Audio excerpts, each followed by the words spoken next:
안녕하세요. 영화를 보시 약간 좀 뭐랄까 진정할 수 있는 시간이 필요한 그런 작품인데 또 바로 이동하셔가지고 영화에 대한 이야기도 나누게 돼서 약간의 그 감정이 좀 잘 정리가 되셨는지 모르겠습니다. 저는 오늘 진행을 맡은 영화평론가 이상윤입니다. 그리고 제 옆에 오른쪽에 계신 분은 오늘 통역을 도와주시는 조경희 박사님입니다. 오늘 반갑습니다.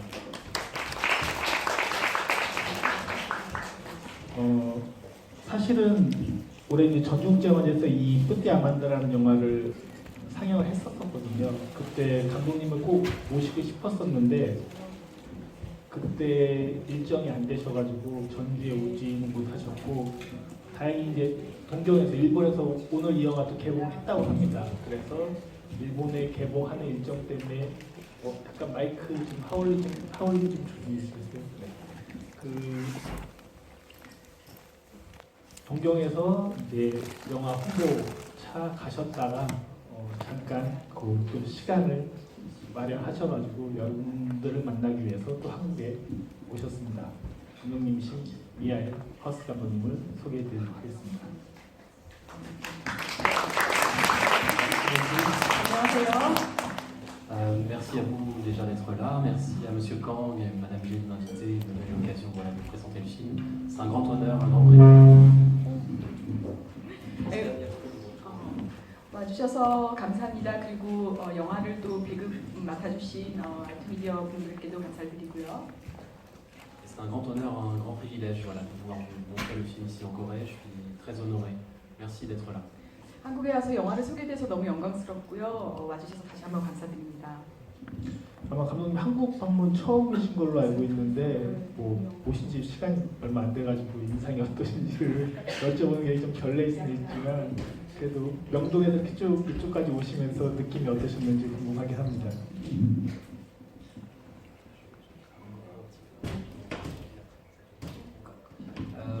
Alors là, je viens là.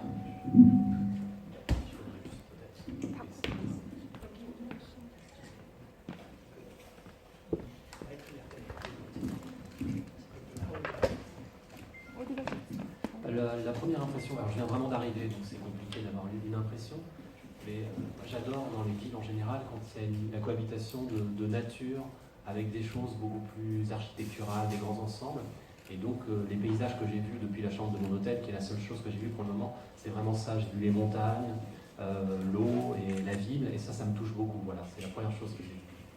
이제 막 도착해서 그 인상을 말씀드리기가 좀 약간 곤란하기도 한데요. 오는 중에 이렇게 도로에서 보니까 굉장히 이렇게 도시적인 건축 풍경도 보이고 그리고 자연 풍경도 보여서 좋았고 또 그리고 호텔에서 이렇게 내다보니까 산도 보이고 강도 보여서 너무 좋았다고 합니다. 감독님 뿌띠 아만다라는 작품만 보셔도 파리에 대한 디테일한 풍경에 대한 묘사들이나 12호에 있는 맹세는 공원에 대한 테러 현장이 일어나는 장소이기도 합니다만 그런 묘사들이 있어서 그런 부분에 사실 전작들도 관심이 많으신 감독님이시라 아마 내일 서울 한번 이렇게 돌아보신다고 하니까 더 많은 인상을 가져가시지 않을까 싶은 생각을 하게 됩니다. 사실 이제 이 영화에 대한 가장 기본적인 질문이 될 것 같은데요. 먼저 제가 몇 가지 질문 드리고 최대한 또 여러분들도 보시면서 자연스럽게 궁금하실 게 많을 것 같아서 질문을 최대한 많이 받아보도록 하겠습니다. 영화에 보면 윈블던 테니스 경기장 그 티켓 장면에서 2017년도 7월 7일 윈블던 경기라고 이제 묘사가 되어 있거든요. 그래서 테러 사건이 이 영화 속에서는 2017년도에 일어난 것처럼 보이는데 제가 다른 인터뷰를 읽어보니까 실제로는 2015년도에 있었던 파리가 최근 여러 테러 사건들이 있었는데 2015년도에 있었던 11월 테러 사건 때문에 이 영화를 떠올리게 됐다라는 말씀을 드리긴 했습니다. 하셨는데 다른 인터뷰에서 이 영화에 대한 어떤 아이디어, 구상을 어떻게 시작하게 되셨는지 좀 먼저 말씀해 주시면 좋을 것 같습니다. Oui, alors c'est vrai que c'est toujours plein de choses qui se mélangent quand on commence à faire un film. L'idée, effectivement, j'ai évidemment été marqué, comme beaucoup de Français, de Parisiens, par ces attentats. Mais je me suis dit que peut-être que le cinéma pouvait s'en emparer à travers le prisme, on va dire, d'un drame familial et d'une tragédie individuelle. Voilà, qu'on pouvait peut-être aborder ça d'une autre manière.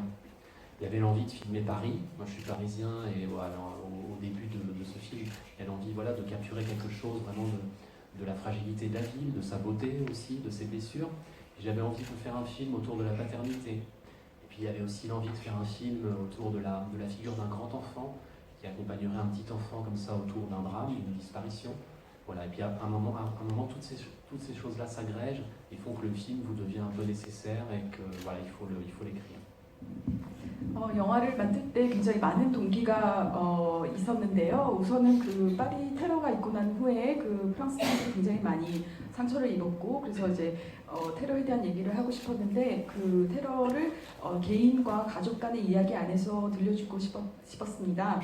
그리고 특히 이제 파리에서 오랫동안 살았기 때문에 파리를 영화에서 보여주는 게 굉장히 중요했고요. 파리가 지금 상처 입은 모습, 그리고 파리의 아름다움을 표현하고 싶었습니다. 그리고 또 이제 부성애를 영화에서 표현하고 싶었는데요. 또 부성애 말고도 또 이제 감독님 생각하시기에 그 큰 그러니까 어른인데 이제 몸은 어른이지만 아이인 한 사람과 그리고 아이가 함께 서로를 이제 도와가는 그런 비극 상황 안에서 그런 이야기를 들려주고 싶었다고 합니다.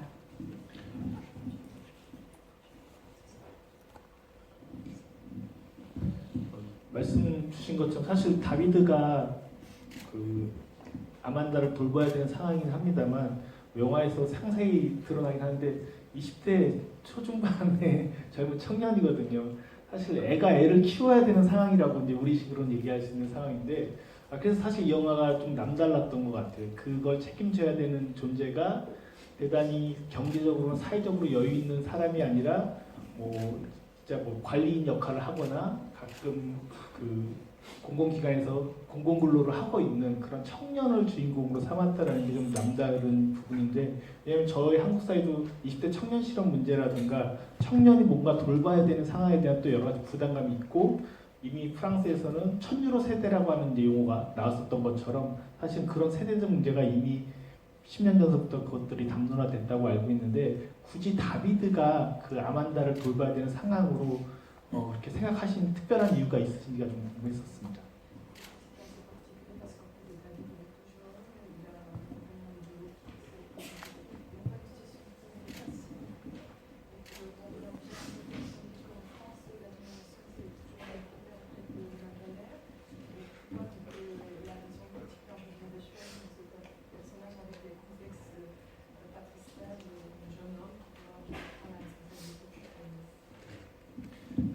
Faire un film sur le Paris d'aujourd'hui, voilà, un film contemporain, et un peu sur la violence d'aujourd'hui. Donc évidemment, l'un des points paroxystiques de cette violence, ce sont les attentats. Mais il y a une autre forme de violence qui est plus insidieuse, qui est la précarité. C'est une forme de violence, qui n'a rien à voir. Mais donc c'était évidemment envie de dépeindre aussi, voilà, ce milieu, cette instabilité dont vous parlez.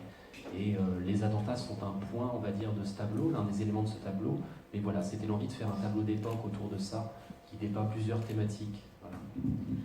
말씀하신 것처럼 이 영화가 이제 테러를 얘기를 하고 있지만 그거 말고도 테러도 가장 큰 폭력이지만 또한 그렇게 청년들이 어려운 상황에 있는 것 또한 어떤 폭력이라고 생각합니다. 그래서 이 영화가 테러를 중심으로 하고 있지만 또 테러를 얘기하면서 그 주변의 다른 폭력들 이런 것들을 이제 많이 접근을 해서 영화를 그려내고 싶었습니다. 미카엘 허스 감독님의 다른 영화들을 보면 파리를 잡는 영화들이 이제 대부분인데 무엇보다 다 여름에 찍으세요. 그러니까 겨울 장면이 별로 없어서 아까 테러에 대한 폭력성을 다루고 싶었지만 동시에 파리의 아름다움도 담고 싶다라는 말씀을 인터뷰나 다른 곳에서 많이 하셨었는데 여름에 특별히 집착을 하시거나 이렇게 집중을 하시는 이유가 있으신지 궁금했었습니다.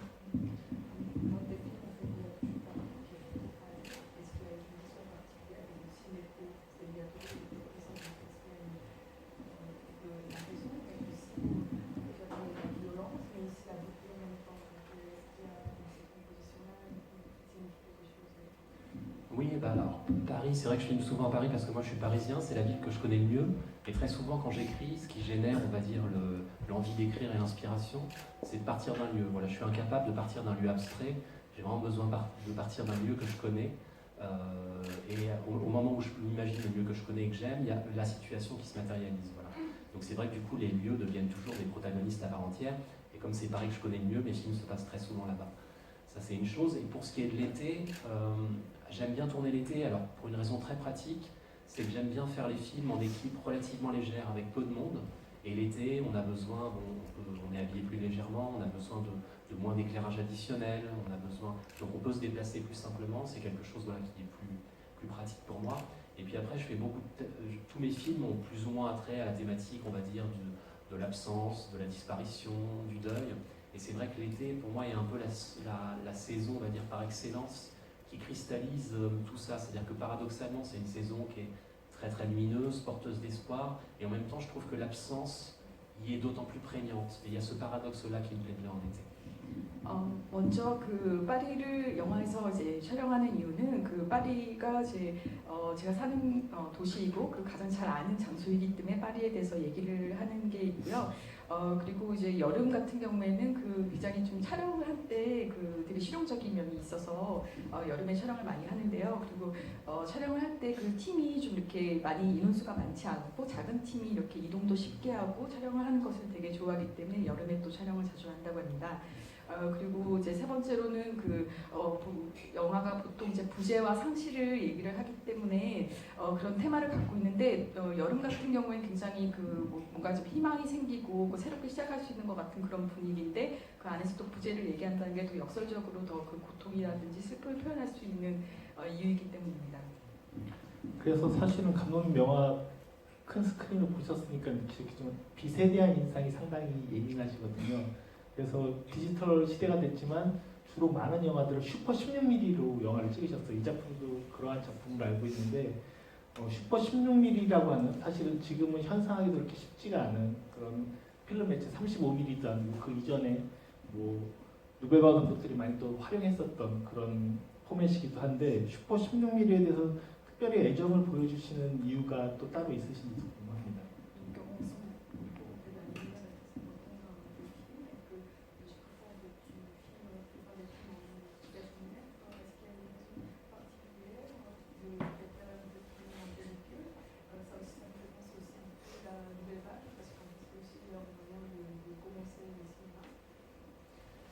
J'aime tourner en pellicule parce qu'il y a un rendu des couleurs et une tessiture, on va dire, de l'image qui est très très particulière. Les images qu'on voit maintenant au cinéma, la plupart du temps, c'est un format digital, numérique, qui est très très défini, très froid. Moi, c'est une image qui ne me touche pas. C'est vrai que je trouve ces images, l'image pellicule, le grain, on a l'impression qu'on pourrait presque toucher l'image, voilà, la saisir. Il y a quelque chose que je trouve touchant. Et c'est vrai que ça a un rendu des couleurs très très très très chaud. Pour moi, c'est vraiment le format de la fiction, mais c'est pas aussi parce que j'ai grandi dans les années 80, 90, à un moment où le numérique n'était pas encore arrivé. Et donc pour moi, j'associe ça vraiment au format de la fiction. Je ne verrais pas tourner autrement. Mais c'est un choix très intuitif. 필름으로 촬영하는 이유는 우선 이제 색감이 굉장히 중요하기 때문이고요. 그리고 영화가 이제 디지털로 영화를 찍는 경우에는 굉장히 좀 형태가 되게 뚜렷하고 그 색깔이 좀 차갑고 이런 점이 있는데 필름으로 찍는 경우에는 이제 입자가 굉장히 이제 고르지 않기 때문에 불균형하기 때문에 또 마치 또 이렇게 만질 수 있을 것 같은 촉감을 이제 불러일으키고 이런 점들이 굉장히 좋다고 하십니다. 그리고 본인이 또 80년대 때 그 시대를 지나와서 그때는 아직 이제 디지털이 이제 오기 전이기 때문에 또 그거에 대한 또 향수도 있고 해서 그 필름으로 영화를 찍고 있습니다. 듣기로는 런던의 윈블던 경기 장면만큼은 35mm로 찍으셨다고 들었거든요. 거기에서는 약간 포맷을 변형해서 다른 필름을 선택하셨는데 이게 다른 포맷 필름 35mm 섞어서 쓰시는 게 되게 일반적으로 쓰시는 건지 아니면 이 영화에서만 좀 더 특별하게 윈블던을 좀 더 넓게 보여주기 위해서 활용을 하셨는지 사실 궁금했었습니다.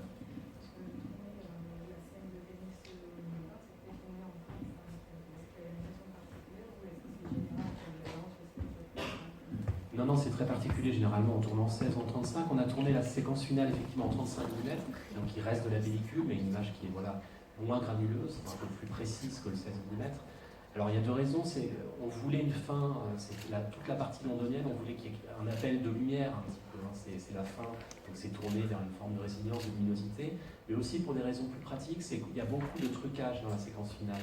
C'est-à-dire qu'on a tourné cette séquence de Wimbledon à 3 moments différents et dans des lieux très différents. C'est-à-dire que tout l'extérieur du stade est tourné à Wimbledon en Angleterre, mais l'intérieur on l'a fait dans un tournoi en Allemagne et on a incrusté beaucoup de figurants. C'est-à-dire qu'on a tourné, on est venu un jour de tournoi pour pour saisir tous les plans avec des gens. Mais quand on a filmé les joueurs, on a filmé ça sur un fond vide, le cours était vide. Et donc après, il a fallu incruster. Et pour faire des trucages, le 16 mm est très compliqué parce que c'est très imprécis. Et donc on avait besoin d'avoir une image beaucoup plus précise pour pouvoir ensuite incruster les choses. Donc c'est un mélange voilà, à la fois pratique et une envie d'un appel de lumière sur la fin. 예, 우선은 그 결말 장면이라서 또 이제 거기서 이제 35mm로 촬영한 이유가 우선 결말 장면이고 그래서 좀 더 깨끗한 이미지를 보여주고 싶은 깨끗한 화면을 주고 싶은 생각이 있었고요. 또 이제 런던에서 이제 빛을 더 많이 이렇게 화면을 보여줘야 되는데 그러기 위해서는 35mm가 더 좋기 때문에 30mm를 사용했고요. 또 한 가지는 이제 특수 효과로 이제 촬영한 장면이거든요. 그래서 실은 이 장면이 그 세 개의 그 다른 장소와 여러 다른 장소와 그리고 세 개의 시간대가 다른 때 그 영화를 촬영한 것이고요. 예를 들면 이제 뭐 독일에서도 영화 촬영을 하고 이제 런던에서도 했었는데 그 선수들이 이렇게 그 시합하는 장면은 실은 경기장에 그 관객들이 없는 거였어요. 그렇기 때문에 나중에 이제 관객들의 이제 특수 효과를 이렇게 그래픽 작업을 한 것인데 그런 특수 효과 작업을 위해서는 35mm로 예 그래서 실용적인 이유와 그리고 빛에 대한 그런 고려가 있었다고 합니다. 사실 근데 윈블던 경기 장면은 여러분들이 유심히 보셨는지 모르겠는데 좀 약간 재밌는 게 아만다가 응원을 하는데 이제 지고 있었던 선수를 응원하고 있었던 거잖아요. 근데 이렇게 대회를 보고 있으면 지고 있는 선수가 호주 선수고 상대편 선수가 미국 선수로 표기가 돼 있어요. 저 프랑스 선수가 아닌데 왜 호주 선수를 응원하고 있는 건지라고 사실 저 개인적으로 좀 궁금했었습니다.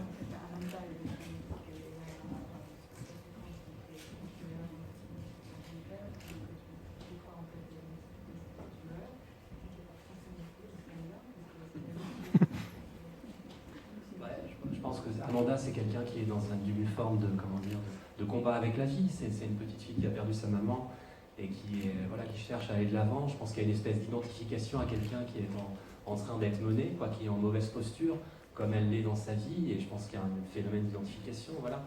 C'est un peu métaphorique. 우선은 그 아만다라는 소녀가 어떻게 보면 좀 삶에 갑자기 들이닥친 불행 때문에 삶을 어떻게 보면 이겨나가야 하는 그런 상황이 있었고요. 그리고 또 그 나이 또 상황에 맞춰서 어떤 정체성에 대한 질문도 있고 그래서 어떤 그런 상황들을 그 지는 선수를 응원하는 식으로 이렇게 표현을 했다라고 합니다. 어떻게 보면 이게 기적에 관한 영화처럼 보여지거든요. 그 마지막 장면 때문에 뭔가 정말로 질 것 같은데 그걸 포기하지 말라는 어떤 다비드와 아만다가 서로 결속력을 보여주면서 마치 뭐가 일어날 것 같은 사실 그거 다 일어난지 아닌지는 영화 끝까지 보여지지 않습니다만 그런 느낌들을 줘서 감독님이 이 영화에서 마지막에 꼭 그 테니스 경기 장면을 통해서는 그래도 어떤 희망이나 이런 것들에 대해서 꽤 그래도 힘을 주고 있다는 생각을 받았는데 감독님은 어떤 생각이셨는지가 궁금했었습니다.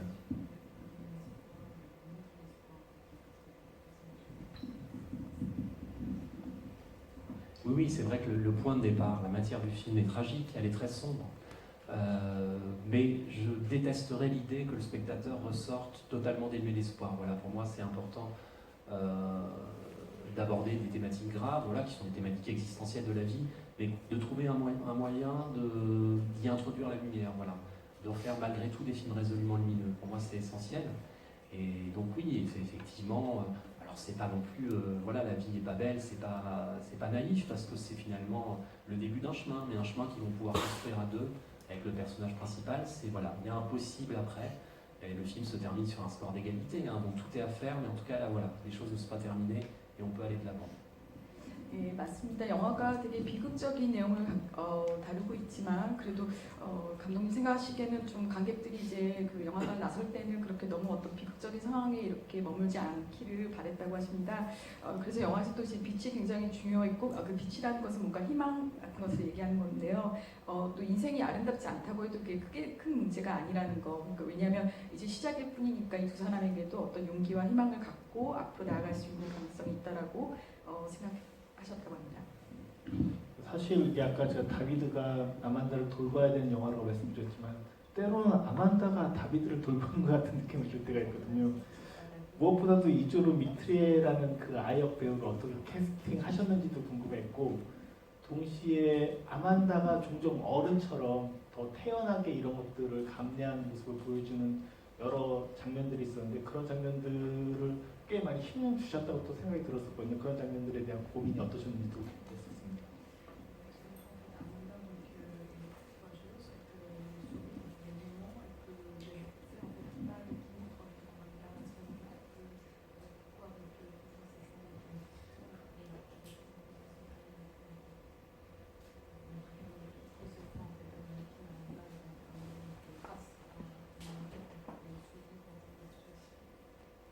Non, les enfants ont une capacité je crois, de dépassement incroyable. Et puis des fois, les choses aussi arrivent à contretemps. C'est vrai qu'Amanda n'exprime pas forcément sa peine au moment où on pourrait le penser. Par exemple, c'est quelqu'un qui retient ses larmes au moment où on lui annonce la disparition de sa mère, ce qui peut paraître un peu étrange, et puis qui va flancher après. C'est quelqu'un qui, voilà, parcouru par des émotions très très différentes, mais qui a, à mon avis, une capacité, c'est ce que je me raconte en tout cas, de résilience qui va la mener vers la vie et la lumière, j'espère. 그 아이가 그 아이인 아만다가 어떻게 이제 불행을 이겨내는 그런 장면은 아이임에도 충분히 그런 어떤 능력이 있다라는 거. 그리고 아이가 처음에 그 엄마의 그 죽음을 얘기를 들었을 때 눈물을 참고 그런 장면이 좀 약간 이상하게 느껴질 수 있는데 그 다음에 또 다시 어떤 슬픔을 표현하는 장면이 또 이어지는데요. 특히 아이가 이제 그 이 순간에 어떤 현재에 닥친 어떤 불행을 이제 앞으로 미래에 극복하고 뭔가 좀 잘 나아갈 수 있다라는 것을 보여주고 싶었다 합니다. 제가 딱 두 가지만 더 여쭤보고 이제 여러분들의 질문을 받을게요. 하나는 중간에 다비드가 기차역에 사람 이제 뱅센드 공원 가기 직전에 공원 가서 누이랑 이제 이렇게 네 명 만나기 직전에 그때 사람 누구 픽업해야 된다고 하는 그 기차역이 전 되게 친숙한 역이거든요. 리옹역인데 제가 이제 클레르몽페랑 영화제를 갈 때 보통 파리를 경유하면 기차를 타고 내려가는 경우들이 있는데 그 리옹역에서 주로 많이 타요. 이 리옹역에는 유명한 파리 시네마테크가 또 있기도 해서 그쪽 근처를 가는 걸 저도 되게 친숙하게 여기는데 12구라고 이제 불리는 파리에 이제 몇 구들 이렇게 나뉘어져 있는 12구를 중심으로 보여주는데 재밌는 게 아마 영화 보시면서 좀 느끼셨겠지만은 주로 다비드가 자전거를 타고 가는 속도감이라든가 걸어 다니는 속도감으로 영화 전체가 펼쳐져 있거든요. 보통 도시를 보여주는 빠른 속도감의 할리우드 영화가 아니라 거기에 되게 일상적으로 자전거 속도라든가 걷는 속도로 이렇게 12구들의 곳곳을 보여주시는 게 되게 인상적이어서 다른 뭐 사실은 감독님의 전작이었던 This Summer Feeling이라든가 이런 영화에서도 그런 속도감으로 보여주시는데 도시를 보여주는 어떤 속도감 이렇게 어떻게 전체를 걸어다니면서 이렇게 보여주고 싶어 하시는지가 사실 궁금했었습니다.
제가 질문을 그 도시를 보여주는 데 있어서 어떤 적절한 속도라든지 이런 것을 어떻게 생각하냐고 여쭤봤거든요. 그랬더니 질문 자체가 좀 어려우신 것 같은데요. 그러니까 주로 다비드가 자전거를 타거나 뭐 그런 랜드스케이프 전체에서 보여주시는데 그런 선택을 그렇게 선택하시는 게 다비드의 뭐 현실을 보여주는 것이기도 하겠지만 영화적 의도도 있으신가 보구나.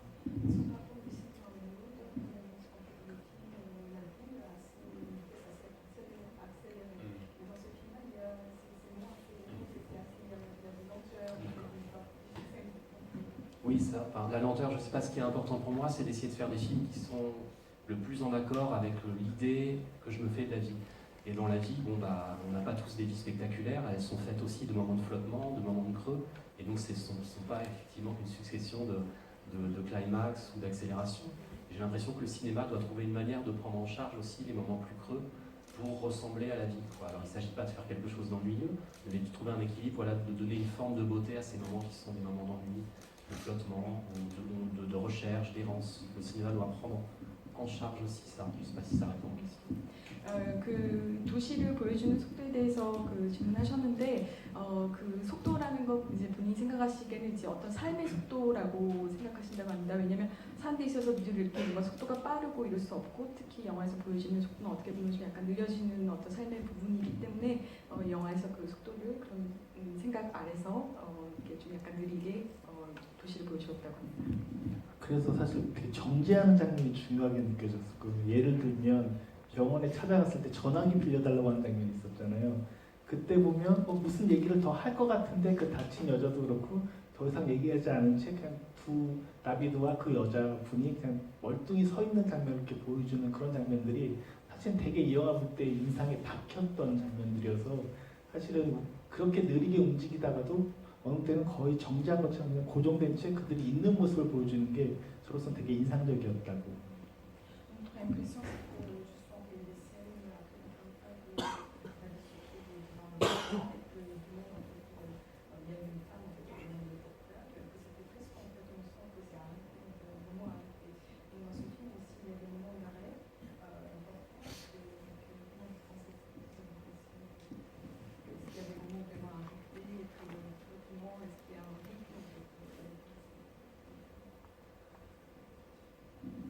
C'est vrai que l'après-attentat, c'est un moment un peu suspendu, forcément, de sidération. C'est déjà un moment où la ville est totalement vidée. Il y a une espèce de silence comme ça, assourdissant, qui est très très étonnant. C'est un moment qu'on a vécu à Paris de manière très très étrange.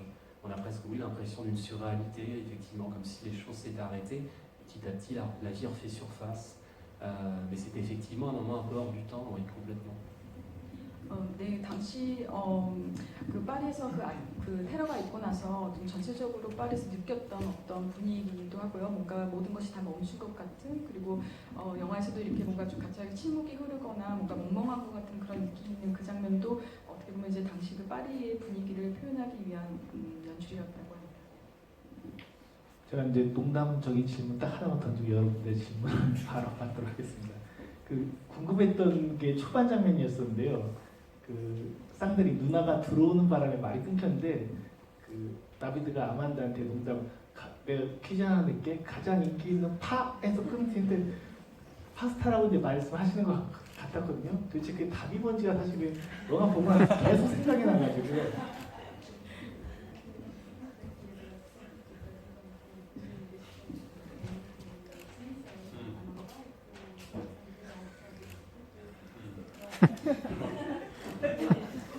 Le producteur trouvait cette blague nulle, donc j'ai dû la couper.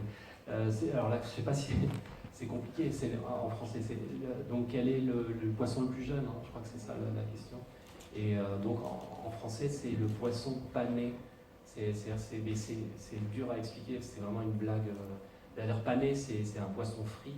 Et pané, donc ça veut dire frit en français, mais ça veut dire en même temps pas encore né, quoi. C'est not already, vous voyez ce que je veux dire? C'est une blague, quoi. C'est le poisson le plus jeune du monde, le poisson pané.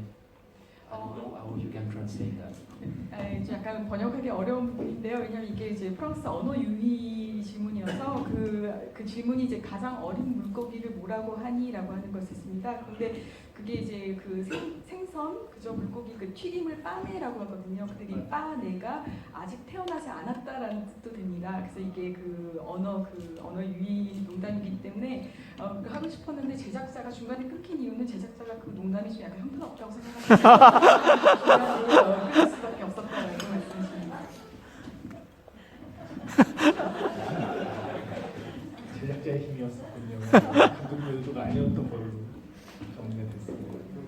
사실 궁금하신 게 많을 것 같아요. 손 들어주시면 마이크 가서 여기 앞에 계신. 감독님 영화 잘 봤습니다. 제가 궁금한 것은 영화 초반부 이제 샹드린의 장례식을 보여주시지 않고 넘어가셨는데 혹시 그렇게 연출하신 의도가 무엇인지 궁금했습니다.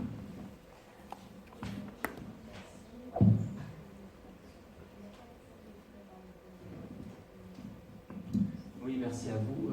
Effectivement, non, mais on me pose souvent cette question. C'est vrai que c'est très étrange quand on se met à écrire. Il y a des scènes dont on sait qu'elles vont faire partie du film, et puis d'autres, très instinctivement, Voilà, elles n'en font pas partie, elles se logent dans les ellipses. Et effectivement, pour moi par exemple, il était inconcevable qu'il n'y ait pas le moment où David annonce la mort de la mère à la petite Amanda. C'était inconcevable qu'il n'y ait pas la séquence de l'attentat, même si c'est un film un peu en retenue, un peu pudique et impressionniste. Ça m'aurait paru être un évitement et une fausse pudeur pour le coup malsaine. Mais par exemple, cette scène de la funéraille, j'ai jamais pensé la mettre. Et c'est très instinctif ça. Voilà, c'est des choses que... Merci pour votre question.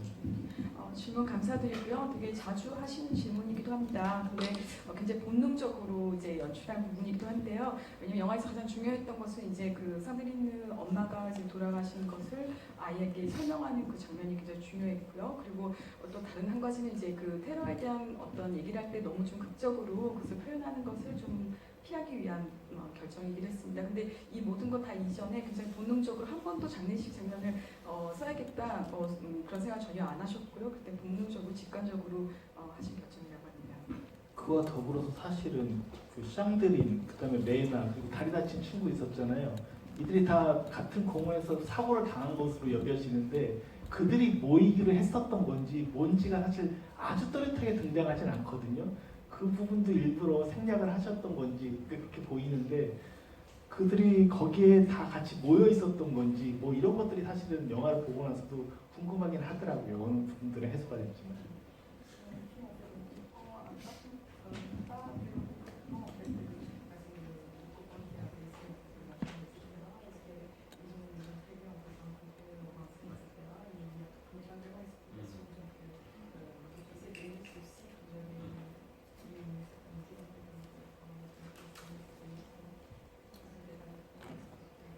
Oui, non, je pense qu'on comprend. C'est pas très grave des fois de comprendre les choses avec un petit délai à contretemps. C'est vrai que c'était pas par volonté de jouer sur un suspense malaisant, de se demander qui était là, qui n'était pas là. C'est juste que voilà, il y a des choses, on comprend plus ou moins, voilà, c'est un rendez-vous d'amis, il y a sa sœur, on comprend qu'il a fait venir avec le coup de fil téléphonique, qu'il a invité Léna. Et puis bon, après, c'est pas très grave d'apprendre 5 minutes plus tard qu'effectivement il y avait un ami à lui. C'est comme ça, voilà, on apprend aussi parfois les choses à contretemps. Faut pas que ce soit malsain, mais 분이 이제 작업하실 때 너무 일일이 다 설명할 필요가 없고 또 이해할 필요도 없다라는 생각을 하셨습니다. 그래서 중요한 것은 그때 영화를 이제 보면 친구와도 약속을 해서 만나기로 했었구나. 그리고 레나한테 전화를 하는 거 보면 레나도 오는 거구나. 뭐 누나도 이제 소풍 떠난 장면도 있고 그래서 일일이 다 이제 설명할 필요가 없어서 그렇게 연출하셨다고 합니다. 감독님 한번 비겁해 주시겠어요?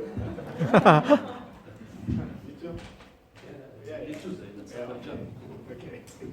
이번에 네 여기 오른쪽 아까 손을 하셨습니다. 감독님 영화 정말 잘 봤습니다. 저는 앞서 질문하신 분하고 좀 맥락이 비슷한 질문인데요. 이 누나 이름, 엄마 이름이 쌍드린인데 쌍드린이라는 이름 자체도 맨 마지막에 아까 나오고 이게 아만다랑 다비드가 상실과 부재를 이겨내면서 같이 성장해 나가는 이야기인데 이상하게 엄마에 대한 이야기를 안 해요. 엄마에 대한 이야기를 할 것 같다가도 뭐 아만다가 화를 낸다 그런 식으로만 표현이 되는데 그걸 엄마에 대한 기억을 공유하면서 같이 이겨내는 연출 방향을 선택하실 수도 있었을 텐데 아예 엄마를 이렇게 지워버리고 둘만 남겨서 둘이 같이 부재를 이겨나가는 그런 방식으로 연출을 택하신 이유가 궁금합니다. 지워버린다고 느끼셨어요? 아예 표현이 그러니까 엄마에 대한 잘 얘기 안 한다는 말씀이시죠? 네. 영화 속에서. 네.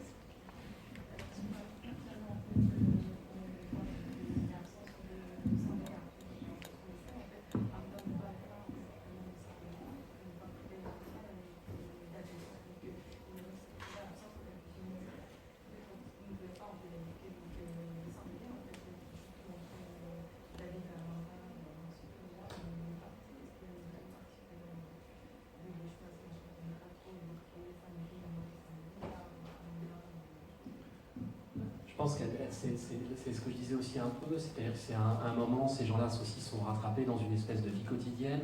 Je pense que pour cet enfant, pour Amanda, c'est très très compliqué d'évoquer sa maman, de l'évoquer frontalement. Et là aussi, les choses arrivent des fois un peu après, de manière un peu étrange, de manière décalée.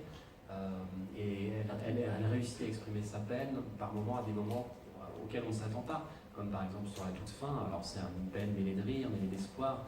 Et voilà, les choses n'arrivent pas forcément toujours au moment où on le pense, et particulièrement avec les enfants en fait aussi.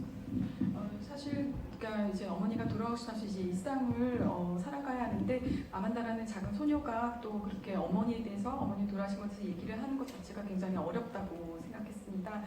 그래서 엄마에 대해서 뭐 이렇게 직접적으로 감정을 표현하지 않고 또 중간에 일상에 저기서 뭐 다시 이렇게 웃거나 뭐 이런 장면들 보여주면서 일상을 표현하는 거 거기 그렇게 연출을 하셨다고 합니다.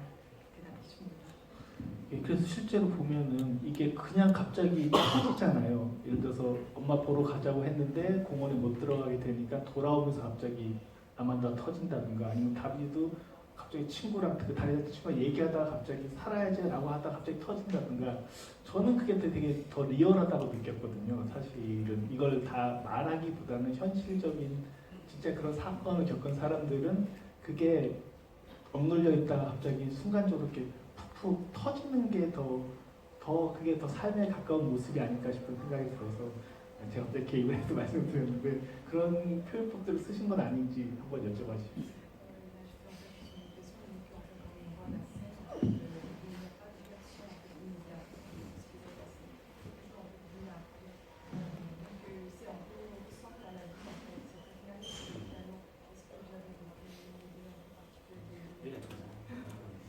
지금 말씀하신 그대로이고요. 네. 이번에는 네, 저 가운데 계신 네.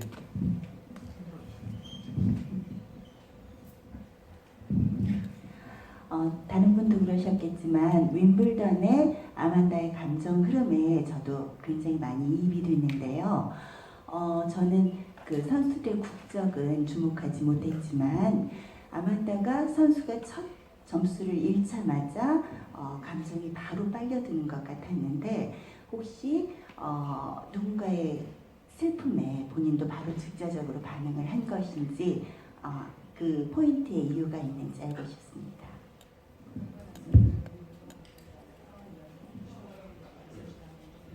게임 세트는 5대4였기 때문에 이번에 지면 6대4로 이제 끝나는 경기였었던 상황이 했었어요. 거의 마지막 매치 포인트까지.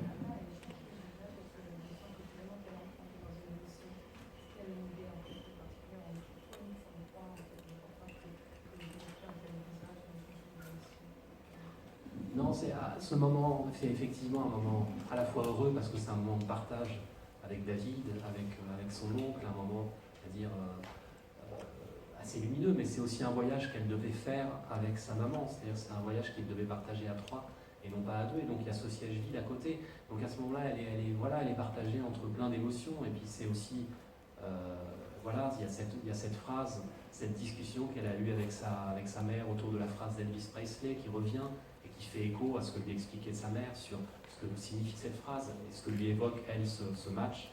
Donc ce match qui est en train d'être perdu par quelqu'un. Donc c'est toutes ces émotions qui se mélangent, voilà, de teintés de joie, d'espoir, de lumière, d'un début de chemin vers la lumière, et en même temps voilà, d'une absence qui est évidemment présente et qui est irremplaçable, on va dire.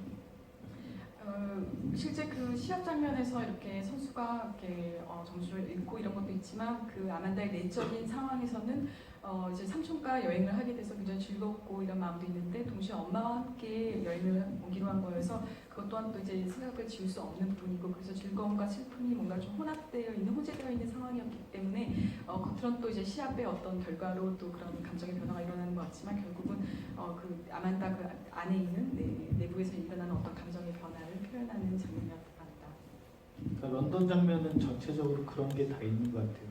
사실은 쌍드린이라는 엄마가 사라졌지만 아만다 입장에서는 다비드 입장에서 엄마를 20년 만에 만나러 가는 또 길이기도 했었기 때문에 지금 말씀해 주신 뉘앙스가 사실은 이 런던 상황, 윈블던 경기 상황에서 다 엉켜있다고 보시는 게 더 맞지 않을까 싶습니다. 네, 바로 질문 받겠습니다.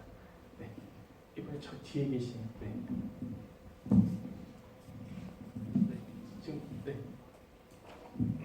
영화 잘 봤습니다. 저는 그 영화를 보면서 어린 아이들을 두고 떠났던 이혼하고 떠났던 엄마 그리고 자기 자식이 아니지만 키우려고 하는 삼촌 그다음에 또 그러니까 그 삼촌과 아만다가 약간 어른과 아이가 바뀐 듯한 그런 느낌 그다음에 그 흰색의 토끼마저 이름을 캐러멜이라고 하는 그러니까 엄마가 그 떠났다라는 것보다 죽었다라고 해도 그러면 삼촌이 이 아만다를 키우려고 하는 게 공감이 갔을 텐데 조금 그 일부러 그런 대비되는 것들을 많이 쓰신 건지 그게 좀 궁금했었어요.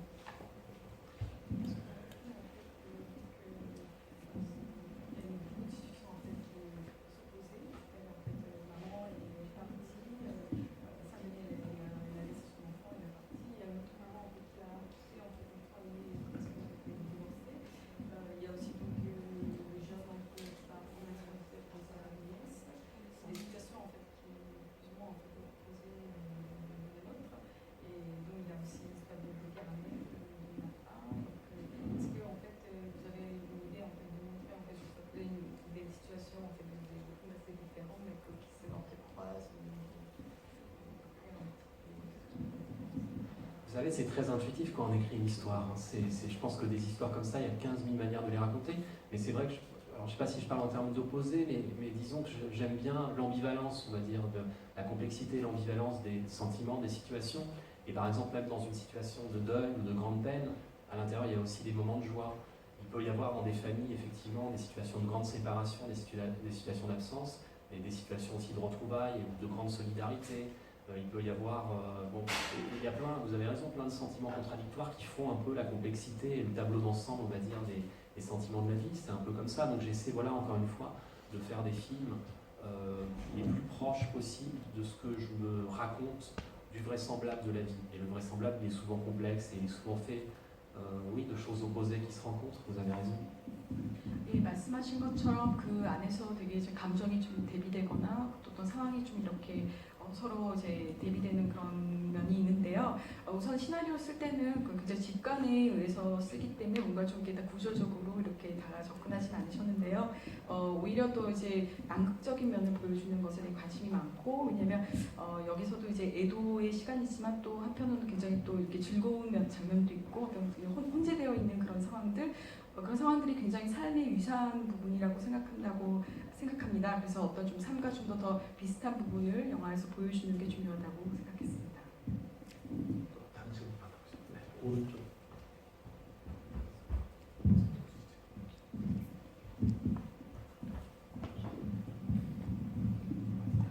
저는 영화를 보면서 한 가지 대사가 되게 인상 깊었거든요.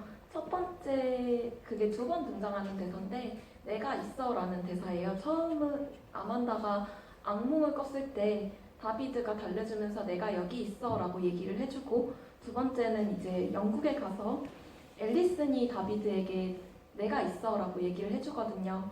저는 근데 이게 개인적으로 인상이 깊었을 뿐더러 영화 전체를 견인하는 중요한 대사이기도 한다는 생각이 들었어요. 왜냐하면 엔딩 크레디트가 나오기 전에 피크닉하는 사람들의 영상이 저한테 그렇게 얘기해주는 것 같았어요. 내가 여기에 있어 라고 얘기해주는 것 같아서 좀 이 대사를 집필하실 때 가지고 계셨던 생각이나 어떤 동기들 같은 것이 개인적으로 궁금했습니다.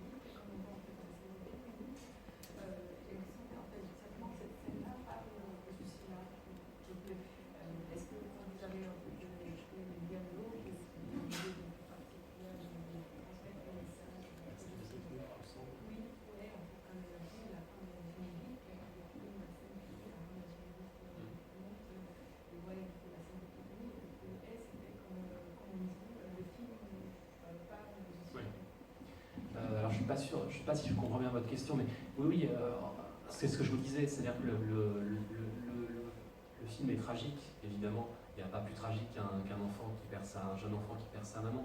Mais je voulais en faire un film lumineux. Et la lumière, elle passe évidemment par la solidarité, par ces personnes qui sont là ensemble. Finalement, il y a 2 personnes qui vont se rapprocher dans ce film. C'est ça que ça raconte au-delà de cette perte. C'est comment 2 personnes vont s'accompagner autour d'un drame. Le personnage de David et de la petite Amanda. Et il est là pour elle. Et peut-être aussi que cette mère qu'il retrouve, avec laquelle il n'a pas eu de relation, est là pour elle. Pour ce qui est de la fin, effectivement, c'est un peu la symbolique de ces plans, de ces plans de paysage. C'est-à-dire que c'est des plans qu'on voit baigner comme ça dans une belle lumière, la vie, on va dire, Alors c'est le même parc effectivement, c'est le parc à Londres où il y a la séquence avec la mère, où il retrouve sa mère. C'est le même parc quand il retrouve sa mère que le parc qu'on voit à la fin, les derniers plans du film. Ce sont les mêmes plans. Et c'est surtout la lumière qui baigne ce parc qui, à mon avis, rend les choses, nous laisse à penser que voilà, c'est une forme de... on va vers l'avant, quoi. 네, 말씀하신 것처럼 뭐 영화가 이제 어떤 굉장히 큰 비극을 얘기하는 건데, 그러니까 어린 아이가 그 어머니를 잃은 것만큼 또 큰 비극이 없고, 근데 그 가운데도 이제 어떤 희망적인 얘기를 이제 빛을 통해서 또 많이 일을 하고 있는데요. 영화가 또 이제 말씀하신 것처럼 또 이렇게 어머니가 그 집안 가정을 떠났던 어머니와 다시 재회를 하게 되고, 상실이 있지만 또 어떻게 보면 화해의 기회를 얻는 그런 기회이기도 하는데요. 말씀하신 마지막 장면의 그 소통 장면 같은 경우에는 특히 어떤 이제 풍경이라든지 풍경을 보여주고 그 풍경을 통해서 풍경과 빛을 통해서 어떤 삶에 대해서 그 삶을 상징하고 싶은 마음이 있었습니다. 그러니까 계속 이제 어려움에도 불구하고 앞으로 계속 살아갈 거라는 어떤 희망의 메시지를 말씀하시는 거고요. 그리고 보셨던 그 공원의 장면은 그 런던에서 촬영한 것이고, 그 엄마 앨리슨 엄마를 만난 그 같은 공원입니다.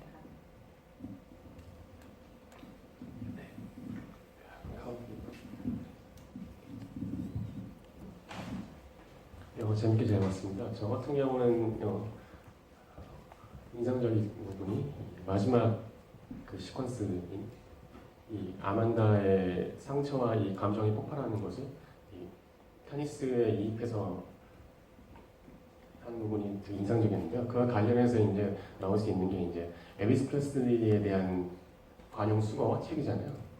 프랑스 영어에서 미국에서 많이 쓰는 수거인데 엘비스 프레슬리의 관용 수거와 그 책 그리고 관련 대사가 있잖아요. 엘비스는 건물을 떠났다. 그 엘비스 프레슬리의 그 관용 어구를 사용하신 그 연유와 계기, 그리고 이제 상실의 상처를 테니스 경기를 통해서 이겨낸다는 부분이 약간 좀 특이했는데, 그 테니스 경기를 넣으실 생각에 계기 있으시면 들어보고 싶습니다.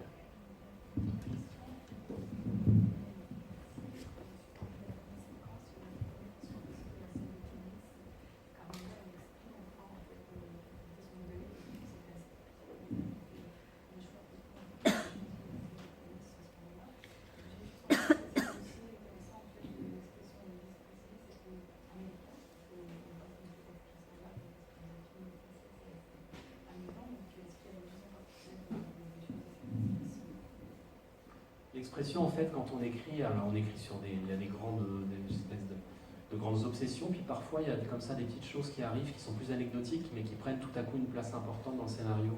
Et quand je commençais à écrire le film, je suis tombé en fait sur cette phrase par hasard sur Internet, et elle suscitait chez moi un imaginaire très fort. Je la trouvais très belle et voilà, avec plein de possibilités de fiction en fait. Et je ne comprenais pas ce que ça voulait dire, Elvis Has Left the Building. Donc j'en ai cherché la signification. Et voilà, ça m'a donné l'idée de cette petite scène de partage entre cette ordinaire en fait, dans le quotidien, entre cette mère et cette fille. Une petite scène toute ordinaire qui tout à coup à la fin effectivement prend une résonance incroyable, voilà, qui renvoie évidemment à l'absence de cette mère. Et j'avais l'idée de l'inclure comme ça sur ce match de tennis. J'avais besoin d'un souffle lyrique sur la fin et c'est pour ça que j'ai pensé à cette séquence, quelque chose voilà, qui est un peu plus scénarisé que le reste du film, mais qui donne comme ça un grand souffle, qui permettait un lyrisme qui n'est peut-être pas contenu dans la matière plus quotidienne du film. C'est un espèce de souffle, mais tout ça c'est vraiment de l'ordre de l'intuition. J'ai beaucoup de mal moi, à théoriser en fait sur les choses que j'écris. C'est souvent voilà, des choses qui sont assez instinctives. 계속 반복해서 말씀드리지만 저기 시나리오를 쓸 때 직관적으로 본능적으로 쓰게 되는데요. 특히 그 엘비스 프레슬리 같은 경우에는 본인이 이제 우연히 인터넷에서 그 문구를 찾고 그 뜻을 몰랐는데 그래서 인터넷 찾아보고 뜻을 알고 나서는 어떤 영감을 얻었고, 그리고 이게 시나리오를 쓸 때 뭔가 좀 굉장히 결정적으로 어떤 시나리오를 쓰게 하는 어떤 창작의 힘을 줬다라고 합니다. 그래서 이제 엄마와 일상을 보내는 그런 순간에서 나왔던 얘기지만 결국은 영화에서 굉장히 영화적인 의미를 일으킬 수 있는 힘을 가졌다라고 시간적으로 느꼈고 사용하셨고, 마지막에는 또 이제 다시 등장하는 경우입니다. 테니스 장면 같은 경우에는 그 이제 어떤 일상적인 것을 좀 약간 벗어나서 영화 안에서 어떤 다른 흐름을 또 만들어낼 수 있는, 호흡하듯이 그런 흐름을 만들 수 있는 어떤 기회라고 생각했기 때문에 또 연출을 하게 되었습니다. 관련해서 제가 감독님 영화들을 이제 이전 것들도 몽파르나스라든가 메모리 레이라든가 2015년대 만든 디스 썸머 필링 같은 영화들도 다 봤는데 한 가지가 좀 이상했어요. 거기에 보면 음악 인용도 많거든요. 메모리 레인에서 실제로 밴드 연주하는 장면들도 꽤 많이 나와요. 그리고 여기서도 엘비스 프레슬리 음악이 나오고 책도 다 등장하는데 뭐 여기서 또 레나가 피아노를 실제로 가르치는 인물이고 레코드 가게에서 일을 해서 음반 장면들이 많이 나오는데 영화에 대한 인용은 거의 하시는 걸 본 적이 없거든요. 이 영화들에서 굳이 음악과 책이 인용되는 그 파리 지엔의 삶을 보여준다고 한다면 자연스럽게 영화도 얘기가 나올 텐데 영화 얘기를 굳이 안 하시는 게 어떤 의도가 있나라는 생각을 사실은 약간 궁금했었습니다.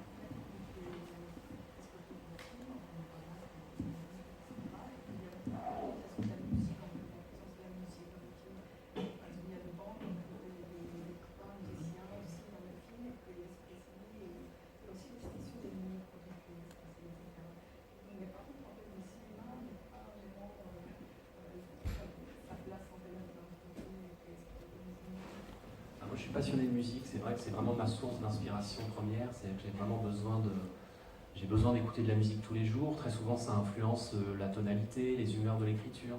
C'est vraiment, je suis un fan avec la musique. Et j'ai pas du tout ce rapport-là au cinéma. Je suis pas un grand cinéphile, je suis pas un expert du tout de cinéma. J'ai une connaissance qui est très lacunaire. Je peux passer plusieurs semaines sans voir de film, donc j'en ai pas un besoin comme j'ai besoin de musique. Donc c'est probablement à cause de ça. C'est aussi parce que j'ai le sentiment que, comme je fais on va dire des films, un cinéma qui s'empare d'un matériau très, très quotidien, de sentiments, voilà, enfin, de choses qu'on expérimente tous, on va dire, dans la vie quotidienne. Il y a un danger aussi, tout à coup, quand on est trop, d'un référencement, c'est-à-dire de tout à coup de ne plus partir de la vision qu'on a des choses, de la vie, mais d'essayer de faire comme du cinéma, c'est-à-dire un cinéma qui fait comme du cinéma. Je prends souvent cet exemple, mais par exemple, un coup de poing, il y a des façons, quand on voit des coups de poing en cinéma, c'est des coups de poing de cinéma, c'est pas des coups de poing tels qu'on pourrait les éprouver dans la vie, c'est-à-dire un coup de poing dans la vie, par exemple, ça fait pas du tout de bruit, c'est d'une violence sidérante. Voilà, on voit jamais ça au cinéma. Dès qu'on voit un coup de poing, on a le son, on a l'impression qu'on tape sur un sac de viande. Voilà, bon, ça c'est un exemple, mais tout se passe comme ça. C'est-à-dire très très souvent dans le cinéma, on voit les choses se font en référence à des séquences de cinéma. Voilà, moi j'essaie de rester au plus près de la vision que j'ai de la vie. Voilà. 우선 그 음악을 매우 좋아하시고요. 그래서 매일 거의 음악을 들으시는데 영화는 또 매일 보지 않으십니다. 그 시네필이 아니라 그 영화 물론 몇 영화를 보지만 그 음악만큼 영화가 또 중요하지 않아서이기도 하고요. 그리고 또 영화를 또 인용하지 않은 것은 이제 많은 영화들이 또 영화를 인용한다는 거, 그리고 거기에서 오는 또 어떤 이렇게 유형이 있다라고 느끼셨기 때문입니다. 왜냐하면 본인이 원하시는 것을 좀 더 그 본인 삶을 바라보는, 인생을 바라보는 시선을 영화에 담는 것인데, 그것이 또 영화를 또 인용하다 보면 영화는 또 영화야지 돼, 뭐 이런 어떤 그런 인상을 줄 수도 있고, 또 예를 드신 것 중에 이렇게 영화에서 이렇게 주먹으로 이렇게 치는 소리가 들 때 그 실제 그 소리는 그 음향이고 실제 소리가 아닌데, 약간 그런 것이 또 이렇게 영화에서 계속 인용이 되고 그런 부분이 있는데, 본인은 낼 수 있는 일상과 삶에 가까운 어떤 영화를 만들고 싶어서 인용하지 않은 이유도 있습니다. 약간 짐작이 됩니다. 네. 이번에 저쪽에 계신 남성분, 안경 쓰신 분, 앞쪽에 그쪽 먼저.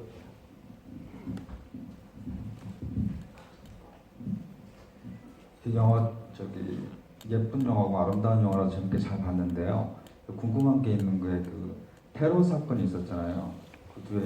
그 테러 이후에 제가 정확하게 잘 모르겠는데 공원의 그 난민 텐트인가요? 그 장면 잠깐 그 데이비드 주인공이 관찰하는 시점으로 잠깐 나오고, 그 다음에 그 공원에서 또 그 이슬람 옷을 입은 두 부부에게 또 그것도 관찰하는 시점이었거든요. 그런 식으로 연출하신 이유가 궁금하고요. 그리고 또 친구가 그 테러에 대해서 책임을 물어야 된다, 정부에 고소를 해야 된다, 뭐 할 수도 있다 이렇게 얘기했을 때 주인공은 왜 거기에 관심을 갖지 않았는지, 왜 이 그 천지지변이 아니잖아요. 이게 테러고 가해자가 있는데 이거에 대해서 왜 책임을 묻거나 이런 적극적인 행동을 안 하는지 인물이 감독님 설명 부탁드립니다.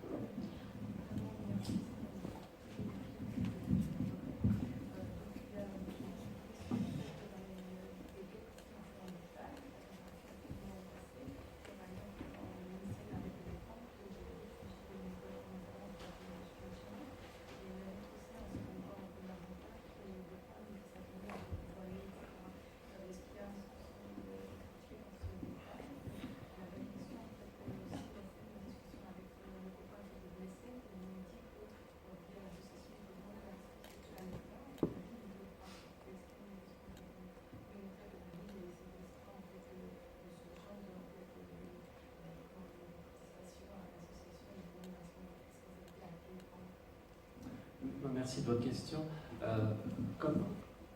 C'est vrai que moi je voulais aborder, on va dire, cette thématique des attentats, c'est-à-dire, encore une fois, par le prisme de l'histoire d'une famille. Hein, très souvent, ces événements tragiques qui appartiennent à l'imaginaire collectif et à l'histoire, c'est une juxtaposition de tragédies individuelles d'abord. Enfin, voilà. Et donc, c'était inscrire, on va dire, cette tragédie individuelle, familiale, sur une toile de fond, voilà. Essayer de dépeindre les choses, mais de manière par petites touches comme ça, de manière très allusive, périphérique, voilà. C'est-à-dire pas faire un film sur les attentats, pas surligner la dimension politique des choses, mais faire un portrait comme ça, contemporain, par petites touches. Et donc je voulais filmer Paris, et à Paris par exemple, il y a des tentes avec des migrants. À Paris, il y a des personnes avec des burqas, il y a des discussions autour de ça, il y a parfois des altercations autour de ça. Donc je montre ça sans porter de jugement, c'est juste parce que ça appartient en fait à... Paris ressemble à ça en ce moment, et donc je faisais un film sur Paris en 2000, en l'occurrence je tourne en 2017, il faut filmer Paris comme il est, donc voilà. C'est juste voilà, pour être fidèle, là encore une fois, à la vision que je me fais de la ville. Pour ce qui est de l'association, c'est juste que lui, David, il est vraiment dans quelque chose où il a tout à coup en charge cette petite fille. C'est pas qu'il n'a pas de vision politique ou qu'il n'a pas envie de demander la responsabilité de l'État ou ces choses-là. C'est qu'il n'est même pas là-dedans. En fait, il n'a pas le temps de ça. Il est dans une espèce d'urgence de la vie quotidienne, pareil à sa vie quotidienne, à ses besoins à lui et aux besoins voilà, de cette petite fille. C'est juste pour ça. Voilà.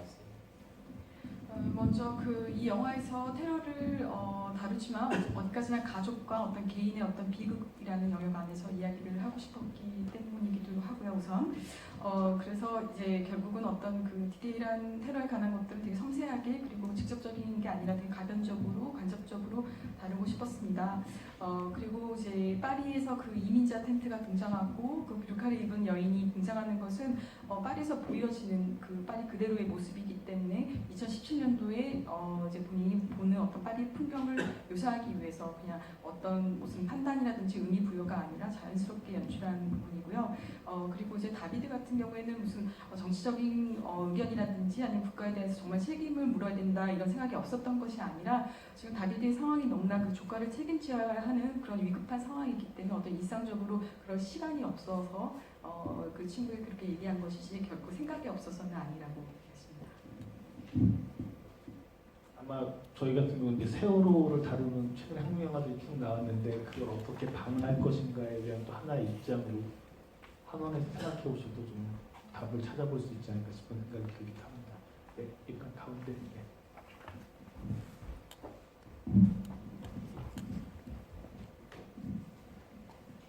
창문을 사이에 두고 인물들이 서로를 바라보거나 손을 흔드는 장면들이 되게 많이 등장했던 것 같아요.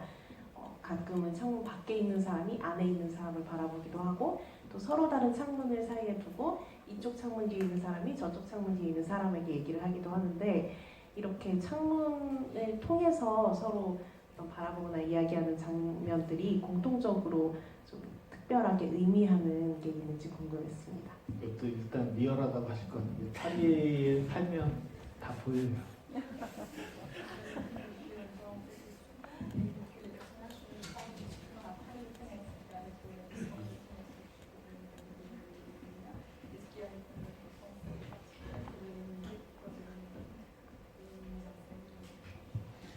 j'adore les perspectives en fait, j'adore ça, saisir les choses d'un peu haut et toutes les perspectives que ça ouvre.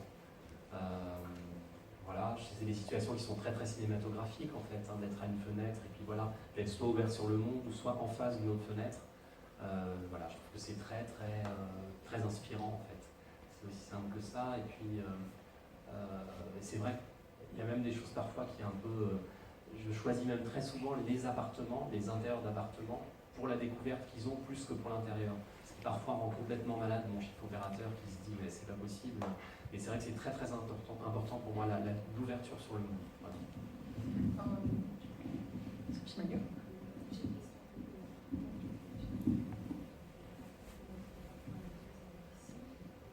Non, parce que ça inclut, ce qui me plaît beaucoup, c'est ce qu'on voit à travers la fenêtre des appartements. Et puis, quand on fait une écoute, c'est quand même la tournée l'intérieur plus que pour sa fenêtre.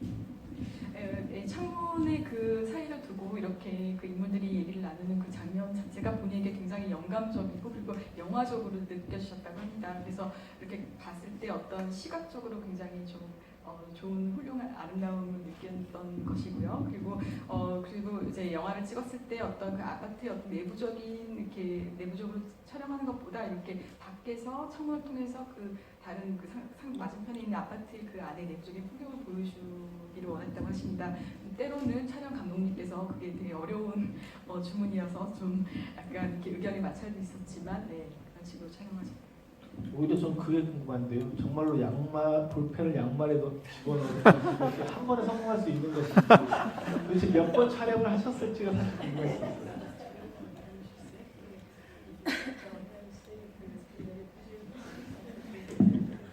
427. Rapide. 427회라고 이렇게 농담이라고 얘기하시고요. Il y a beaucoup de prises. 되게 여러 번 동안 촬영을 해서 결국 성공한 장면이라고 하십니다. 그게 쉽지 않습니다. 영화니까. 네, 또 다른 질문 받아보겠습니다. 네, 이번에 네, 그 테러 장면 관해서 질문 드리고 싶은데 그 영화에서 사건이 차지하는 중요성에 비해서 되게 짧은 시간이 할당되고 근데 오히려 그 시간 안에서는 시간이 되게 느리게 흐르는 느낌이고 그 다음에 화면은 영화 전반적인 화면보다도 오히려 더 이렇게 찬란하고 약간 나른하게 사람들이 피 흘리고 있는 것만 빼면 피크닉 가기에 정말 딱 좋은 그런 장면이어서 더 아이러니하게 느껴지는 것 같은데요. 이런 장면을 구성하실 때 되게 생각을 많이 하셨을 것 같은데 약간 어떤 사고의 과정으로 구성을 하셨는지 예를 들어서 그냥 아이러니하게 표현해야겠다는 생각에서 시작하신 건지 궁금합니다.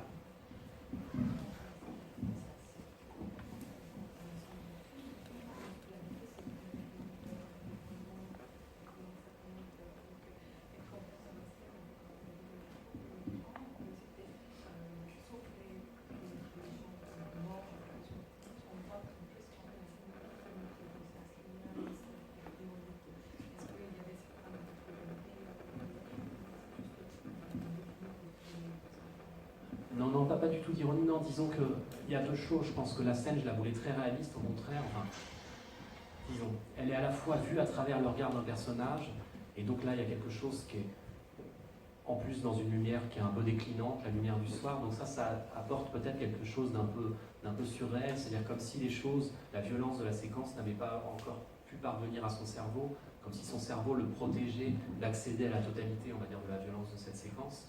Après, par contre, on voit vraiment des corps qui sont mutilés. Je pense que non, ce qui crée cette impression d'irréalité, c'est la lumière, c'est le silence aussi. On a entendu beaucoup de témoignages au moment des attentats. Ce qui terrifiait les gens qui arrivaient les premiers sur les lieux, c'était ce silence assourdissant. Ils disaient qu'on entendait même les vibreurs des téléphones qui sonnaient. Et on imaginait que c'était les proches des victimes qui les appelaient. Et il y avait comme ça quelque chose de terrifiant, c'est-à-dire devant l'étendue de ce carnage, avoir ce silence assourdissant. Et je pense que ça donne cette impression, voilà, peut-être que vous ressentez, c'est-à-dire à la fois quelque chose d'extrêmement cru et violent, et en même temps presque un peu irréel. Mais il n'y a aucune ironie derrière, en tout cas. 아까 반어적인 표현이라고 하셨던 것 같은데 그런 것보다는 이 장면에서는 무엇보다도 이제 굉장히 일어날 수 없는 일이 일어났기 때문에 되게 초현실적인 어떤 비현실적인 그런 상황을 묘사하는 게 굉장히 중요했었고요. 그리고 실제로 어떤 그런 일들이 일어나면 뇌가 이렇게 반응하기까지 또 시간이 걸리기 때문에 이제 그 어떤 그런 인물이 막상 봤을 때 비현실적으로 느껴지는 그런 감정들을 영화에서 표현하는 게 중요했습니다. 그리고 이 영화에서 어떻게 보면 이 장면은 가장 중요했던 건 빛과 침묵인 것 같다고 얘기하시는데요. 그리고 실제적으로 그 테러에서 있었던 많은 증인들이 정말 그 정적 그 침묵을 되게 많이들 들려줬다고 합니다. 실제로 그리고 어느 정도였다 하면은 그 핸드폰에 이렇게 진동 소리가 들리는데 그것이 굉장히 크게 느낄 정도로 엄청난 그런 다들 뭔가 먹먹해 있는 그런 상황이었는데 그런 그 상황을 표현하고 싶은 마음이었습니다. 실제로 그 다비드하고 레나가 이렇게 걸어가다가 갑자기 레나가 화들짝 소리에 놀라는 반응들도 있잖아요. 그러니까 자세히 보면은 이 사운드에 대해서 음악을 쓰실 때도 있지만 일상적 사운드들이 확 들어와서 어떤 것들을 침묵하거나 확 놀라게 만들거나 하는 순간들을 크게 교차해서 보여주고 있기 때문에 그런 부분들에 대해서 다른 영화도 그래요. 감독님의 다른 작품도 그런데 이 작품은 특히 유독 그런 어떤 상처에 대한 사회적 상처에 대한 또 얘기를 하기 때문에 되게 예민하게 표현하신 게 아닌가 싶은 생각을 해봤었습니다. 또 다른 질문 받도록 하겠습니다. 네. 이 앞에 계신 분.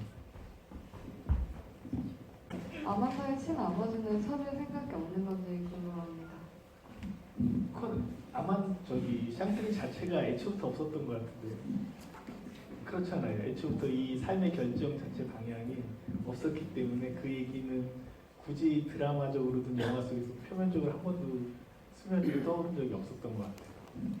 제가 궁금했던 점은 이제 양육 문제 때문에. 근데 네. 샹들이 오랫동안 그 사실을 그 남자는 알지도 못한다고 얘기하잖아요.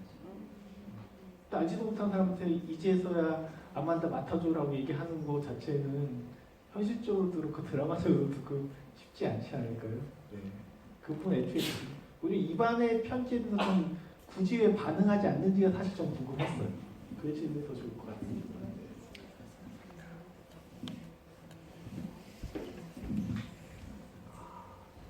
J'aime bien, mais c'est intéressant ce que vous dites. C'est vrai que on prend toujours en fait, enfin, les chroniques, ça arrive à un moment donné de la vie des personnages de notre fiction. Donc on peut s'imaginer ce qu'il y a avant leur vie, et on peut s'imaginer aussi ce qui va advenir après. J'aime bien cette idée en fait, c'est-à-dire qu'il y a le film qu'on voit, puis il y a tout ce qu'il y a dans les interstices, dans les ellipses, au milieu, on peut se raconter ce film-là, et puis quand on sort du film, voilà, c'est un autre temps, on peut y repenser, et voilà, vous pouvez penser à ce qui vous fait plaisir par rapport à ça. Est-ce qu'effectivement David va rencontrer Ivan, donc le compagnon de sa sœur? Est-ce qu'ils vont se voir? Est-ce qu'ils vont pas se voir? Chacun peut se raconter sa propre histoire, et c'est ça qui est précieux, je trouve, au cinéma aussi. Et puis vous pouvez imaginer aussi ce qui s'est passé avant, c'est-à-dire pourquoi, c'est vrai, après tout, pourquoi Amanda, on ne voit pas se père? Est-ce que c'était une relation sans lendemain de Sandrine, ou est-ce que le père... Chacun se raconte un peu ce qu'il veut, c'est bien. 답변해주신 질문이 굉장히 마음에 들고 좋다고 생각하시는 게요. 왜냐면 영화에서는 다 보여주지 않고 또 이제 다 설명하지 않는 부분이 있는데 관객으로서는 당연히 영화에서 보여지지 않은 부분에서 궁금해하고 영화가 끝난 후에도 어떻게 될 것인가 궁금해하는 게 어떻게 보면 영화만의 어떤 특성이기도 하고 그런 장점이라고도 볼 수 있는데요. 그 다비드 같은 경우는 그 이반의 그 편지, 다비드가 만날 것인가 안 만날 것인가, 혹은 이반이 선데린에게 중요한 사람이었는지 혹은 좀 가볍게 만났던 사람이었는지 설명되지 않는데 관객은 그것을 상상하고 나름대로 또 어떻게 해석을 할 수 있기 때문에 그것만큼 또 감독님으로서 그렇게 좋은 질문 없다라고 얘기하십니다. 제 생각엔 저도 기억나는 국립도서관에서 일한다 그랬잖아요. 별로 멀지 않거든요. 12구 19 거리가. 그래서 언젠가는 만나게 되지 않을까라는 여지도 살짝 해봤었습니다. 또 다른 질문 받아보도록 하겠습니다. 네, 이번에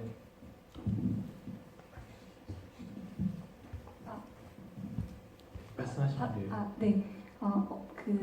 중요하지 않은 장면일 수도 있는데 그 다비드가 아만다에게 어머니의 죽음을 얘기할 때 저는 어린아이에게 좀 차갑게 얘기한다는 느낌을 받았는데 그게 다비드의 캐릭터를 나타내는 장면인 건지 뭐 의도가 담긴 건지 궁금합니다. 차갑게 느끼셨어요?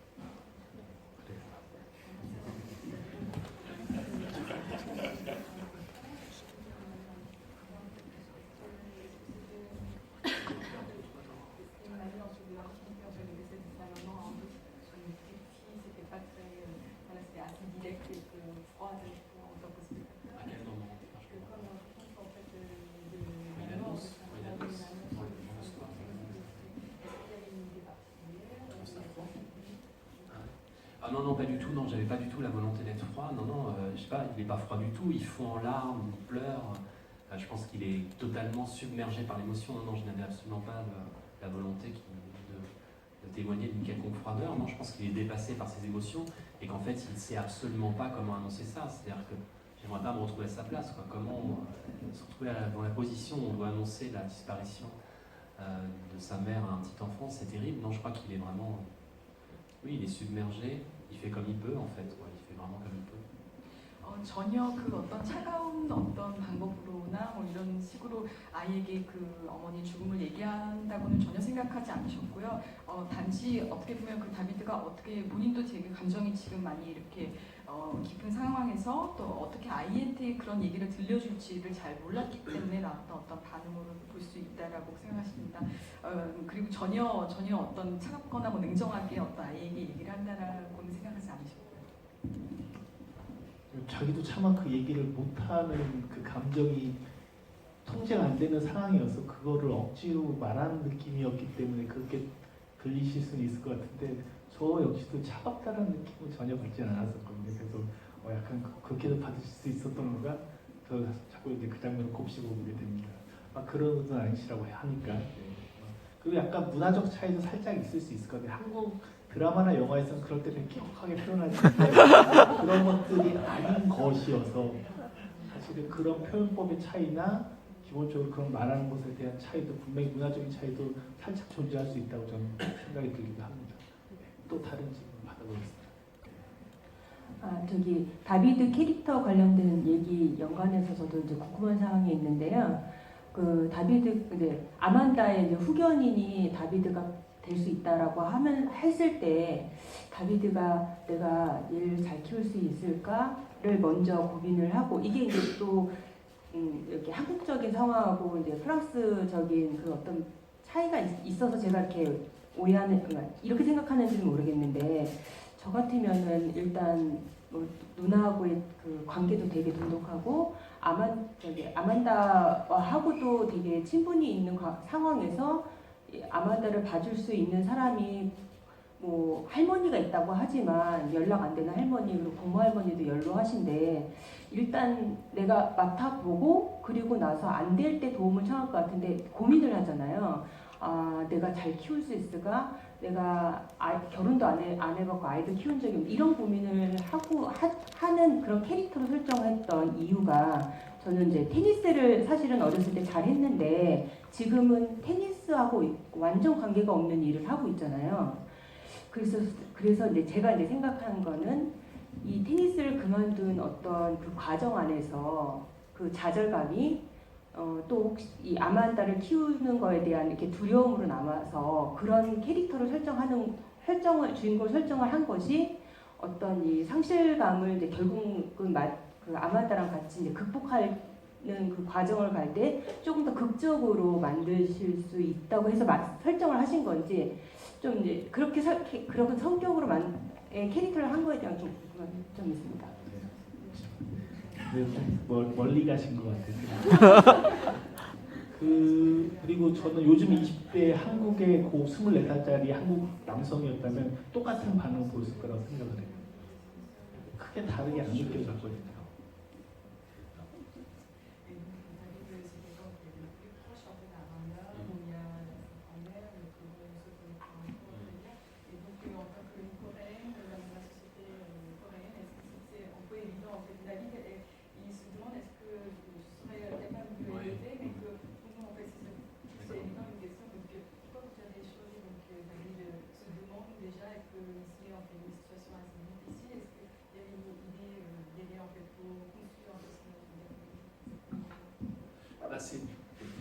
Oui, pour nous c'est pas évident. Enfin, c'est vrai que, c'est comment dire, c'est le parcours du film. Vous avez raison. C'est vraiment est-ce que bon, ça joue pas sur un suspense. C'est pas l'idée de jouer sur un suspense. Est-ce qu'il va l'adopter ou pas?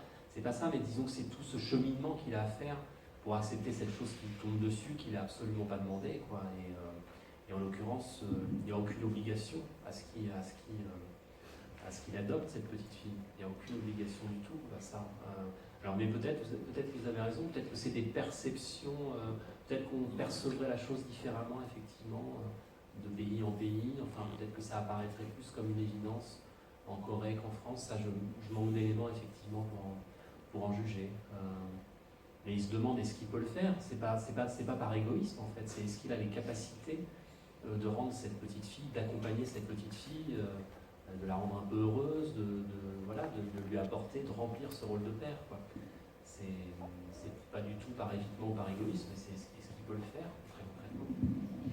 먼저 그 감독님도 약간 문화적 차이가 있지 않을까라는 생각이 든다고 하십니다. 그 얘기는 이제 프랑스에서는 해볼 수 있는 질문이라고 생각하시고요. 그리고 이게 그 어떤 다비드가 그 이기적인 마음에서 그 책임을 피하려고 하는 것이 아니라 그 정말로 아만다를 잘 키울 수 있을까, 내가 그런 능력이 있을까, 행복하게 해줄 수 있을까 하는 어떤 그런 질문을 하는 과정을 보여주기 위해서 그 그런 장면이 나왔다라고 얘기하고요. 테니스 장면은 다시 제가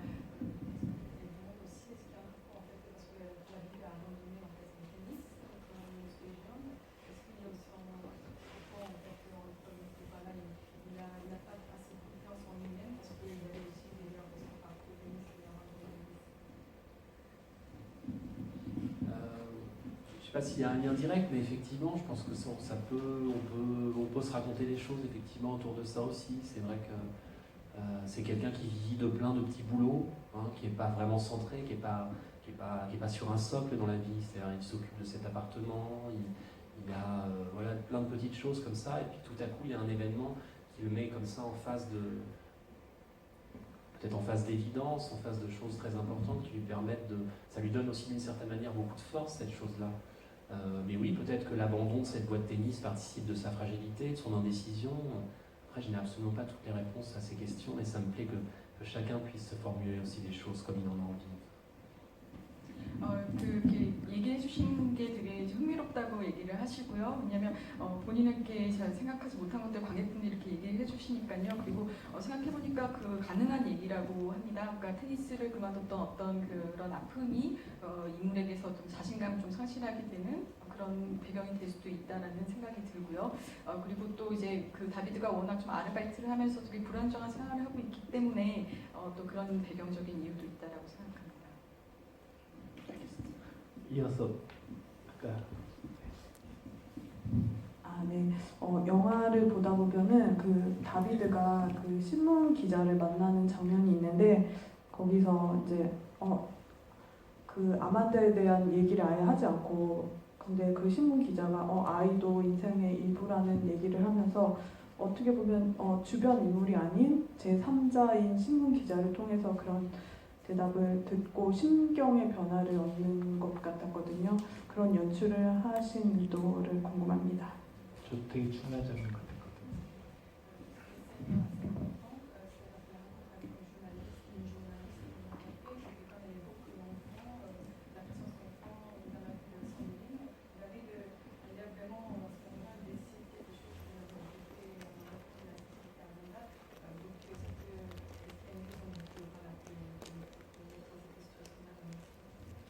Alors pour moi, je ne me raconte pas qu'à ce moment-là, il décide qu'il va adopter Amanda. C'est juste qu'en fait, j'ai été surpris en France, à Paris, comme ça, enfin en France, au moment de ces attentats, il y a eu dans beaucoup de journaux, beaucoup de quotidiens, des portraits des victimes. Et c'était quelque chose que je trouvais à la fois très beau, quoi. C'est une manière effectivement, c'est un prolongement de la vie, enfin un témoignage comme ça. C'est à la fois très beau, en même temps je trouvais ça un peu dérangeant, quoi. Enfin, il y a quelque chose qui est entre le beau et le voyeurisme, enfin qui me dérangeait un petit peu. Et pour moi, cette séquence-là incarne un petit peu ça, c'est-à-dire qu'à la fois, oui, probablement qu'il a envie de prolonger la mémoire de sa sœur, en même temps, il y a quelque chose où tout à coup, ça lui appartient, c'est son deuil, c'est le deuil d'Amanda, c'est quelque chose qui n'appartient pas, on va dire, au domaine de la sphère journalistique, médiatique. C'est ça que je voulais traduire plus dans cette séquence-là, plus qu'un déclic qui lui donnerait l'impulsion d'adopter Amanda. 먼저 그 순간에 그 다비드가 아만다를 이제 양육하겠다라고 결심한 것은 아니고요. 그런데 이제 당시 프랑스에서 그 테러가 있었을 때 굉장히 많은 그 기자나 어떤 그 잡지라든지 신문에서 그렇게 피해자들에 대한 어떤 이제 리포타지를 많이 했었습니다. 근데 물론 그 입장을 그 상황을 생각하면 굉장히 좀 아름다운 일이기도 했는데요. 문제는 이제 그것들이 또 이제 너무 많다 보니까 또 그리고 어떤 독자로 하여금 관심을 유발시키는 그런 어떤 피해도 있었다고 보았습니다. 그래서 이 장면에서 어떤 그 기자의 질문, 어떤 잡지라든지 이런 데서 어떤 테러의 어떤 피해자로서 다뤄지는 그 쌍드린의 그 뭐 상시 부재 이런 것들이 결국은 그 다비드와 그 아만다가 느끼고 있는 어떤 그 애도와는 좀 별개의 것이다라는 것을 장면을 통해서 표현하고 싶었습니다. 꽤 중요한 장면이었던 것 같아요. 윤리적으로 이 영화가 보여주는 사실은 테러를 어떻게 보여주냐라는 방식보다 훨씬 더 중요한 건 그 사건이 일어났을 때 어떤 식으로 각각의 영역에서 반하느냐의 한 에피소드로서 되게 중요한 태도로 목소리를 내는 것 같아요. 사실 전 약간 좀 시원했거든요. 야, 커피값 내가 내고 갈게 하고 이렇게 가버리는 이 장면이 보여주는 명백한 태도가 있었기 때문에 꽤 중요했었던 그런 순간이 아니었나 싶은 생각을 해봤었습니다. 또 다른 질문. 다시 주시는 거잖아요. 죄송해요. 일단 안 하신 분, 아직 못 하신 분 있으세요? 네. 하고 나서 저는 그 배우에 대해서 좀 문의하고 싶은데요. 이조르 밀트리의 그 어린 그 아만다 역을 한 배우가 이 영화에서 처음 출연한 걸로 알고 있는데 굉장히 물 흐르듯이 자연스러운 연기를 보여주거든요. 연기 같지가 않고. 그런데 어떻게 연기 지도를 하셨는지가 궁금합니다.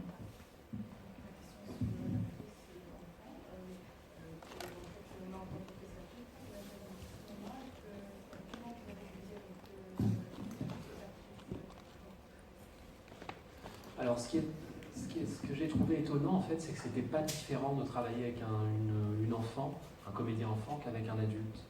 En fait, pour moi, le travail était le même. Ce qui changeait beaucoup, c'est l'organisation des journées. Enfin, parce qu'on peut travailler que 3 heures ou 4 heures par jour avec un enfant, parce que c'est très réglementé par la loi. Mais sinon, le travail de direction d'acteur, le travail est un peu le même. Pour moi, ça consiste à créer, on va dire, un cadre de bienveillance, de confiance, où on puisse s'abandonner aux émotions. Et pour moi, c'était très très important de la traiter comme une actrice, quoi, adulte, même si évidemment c'est une enfant, c'est-à-dire que, mais voilà, d'essayer de lui faire comprendre pourquoi telle chose était importante, et de ne surtout pas obtenir les choses par une manipulation psychologique ou par une pression comme ça affective. C'est très important de l'obtenir par le travail, le dialogue et la confiance, voilà, la douceur. 우선은 그 어른 배우와 함께 작업하는 것과 큰 차이가 없었다고 말씀하시고요. 만약 차이가 있었다면 이제 아역 배우가 하루에 3시간, 4시간 법적으로만 촬영을 하게 되어 있기 때문에 그 촬영 일지를 이렇게 구성하는 거 그런 것에 어떤 좀 차이가 있을 뿐 별다른 그 성인 배우와 다른 점은 없었다고 합니다. 그런데 그 제일 중요한 것은 이제 그 배우와 감독 간의 뭐 신뢰를 가지고 그리고 배우가 감정 표현을 잘 할 수 있도록 그 분위기를 만드는 것이 중요하고요. 그리고 특히 또 아역 배우라고 해도 어른 배우처럼 대하는 것이 되게 중요하다고 생각하십니다. 그리고 또 어떤 그 대사라든지 이런 시나리오 상에서 그 아역 배우가 충분히 이해하고 심리적으로 표현할 수 있게끔 하는 것도 중요하다고 합니다.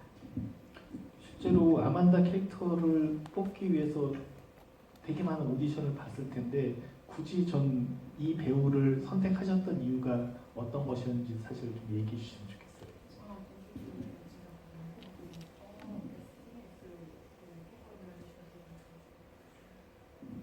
Pour jouer Amanda, j'avais besoin d'une petite fille qui soit à la fois très juvénile, comme ça, avec son visage, sa grosse bouille, très enfant, quoi, vraiment une enfant, et en même temps quelqu'un qui a une vraie forme de maturité aussi, une vraie capacité de s'exprimer, de formuler sa pensée. Parce que je me racontais, voilà, peut-être qu'un enfant qui grandit qu'avec un seul de ses parents, qu'avec sa maman ou qu'avec son papa, est peut-être exposé à des discussions plus matures et peut-être en prise à des discussions qu'un enfant dans une cellule familiale, on va dire, plus traditionnelle, voilà, n'a pas. C'est ce que je me racontais. Donc j'avais besoin de ces deux dimensions-là. Voilà. Et elle avait ça. Elle avait vraiment ces deux aspects en elle. C'est-à-dire qu'à la fois, elle était très très consciencieuse. C'est-à-dire c'était très étonnant, une vraie... Et en même temps, entre les prises, elle prenait son doudou, ses peluches. C'était très étonnant. 그 우선 아만다란 그 인물의 캐릭터가 이제 구상하실 때 처음에 이렇게 볼이 통통하고 정말 아이 같은 얼굴을 갖고 있는 이제 그 배우를 원하셨고요. 그리고 또 동시에 그 아이가 어리지만 생각을 굉장히 뚜렷하게 자기 생각을 표현할 수 있는 그런 인물을 원하셨습니다. 왜냐하면 그 영화상에서 그 아만다라는 아이가 한부모 자녀에서 그 자란 아이고, 그리고 생각하셨을 때 한부모 자녀 아이들이 뭔가 좀 그 또래 아이들보다 좀 더 성숙한 면이 있지 않을까라고 생각했기 때문이고요. 지금 그 선택한 배우 같은 경우에 정말 이 두 가지를 다 갖고 있는 경우였는데요. 굉장히 그 배우로서의 어떤 의식이 벌써 있고 그 생각이 있었고, 그리고 또 그렇게 연기를 되게 잘 하고 난 후에는 바로 그 인형을 이렇게 찾으면서 그 애기 인형을 찾으면서 다시 어린아이의 모습으로 돌아가는 그런 이렇게 두 가지 모습을 보여줬다고 합니다. 알겠습니다. 예, 거의 뭐 영화의 시간에 육박하는 국화되고 있는데 저 뒤에 계신 거예요? 손 드신 거죠? 네.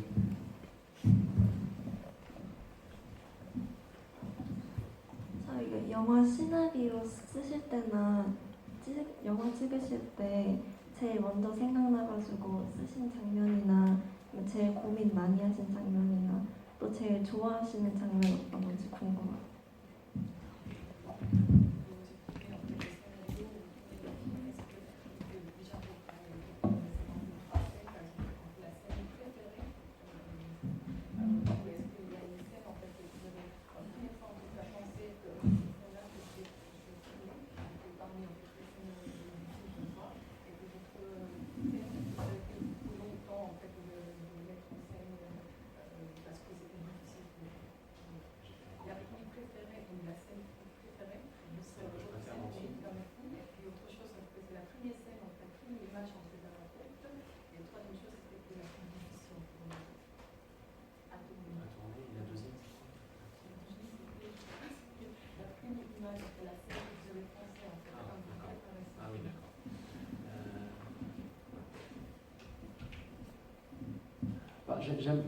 Moi j'aime bien la dernière séquence parce que c'est vrai que je ne m'étais pas affronté jusqu'à présent à des séquences où il y avait... c'est une séquence qui est ample, avec beaucoup de monde, beaucoup d'enjeux, beaucoup d'émotions. Et donc je suis assez heureux de cette séquence d'avoir réussi à la transformer, parce que c'est toujours un pari, on ne sait pas, voilà, donc c'est une séquence pour laquelle j'ai de l'affection. La séquence la plus difficile qui a été à tourner, c'est la séquence de l'hôpital. Paradoxalement, on n'y arrivait pas ce jour-là, elle était compliquée, enfin voilà, c'était vraiment, vraiment compliqué. Et la première séquence que j'ai eue en tête, je